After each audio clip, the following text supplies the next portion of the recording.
Hello guys म यो भिडियोमा चाहिँ तपाईहरुलाई एसईओ को टाइप्सहरुको बारेमा बताउँछु।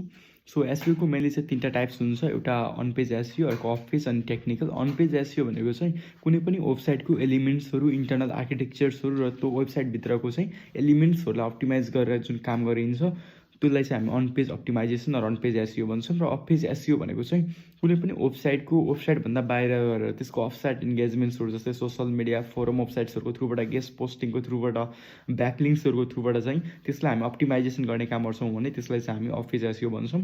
र टेक्निकल एसईओ भनेको चाहिँ जस्तै वेबसाइटको टेक्निकल फ्याक्टर्सहरु जस्तै वेबसाइटको स्पिड, त्यसपछि वेबसाइटको सेक्युरिटी जस्तै एसएसएल सर्टिफिकेट, अनि त्यसपछि चाहिँ वेबसाइटमा हुने अन्य टेक्निकल कुराहरू जस्तै robots.txt, site map, XML site म्यापहरू हैन, स्किमा मार्कअपहरू चाहिँ यो डिफ्रेन्ट काम हामी जुन गर्छौँ त्यसलाई चाहिँ हामी टेक्निकल एसईओ भन्छौँ। सो मेनली चाहिँ एसईओको चाहिँ तीनटा टाइप्स छ। तपाईहरु यो तीनटा टाइप्स जुन छ on page, off page, technical, यसमा तपाईहरु एक्सपर्टाइज गेन गर्नुभयो भने you will become a SEO professional.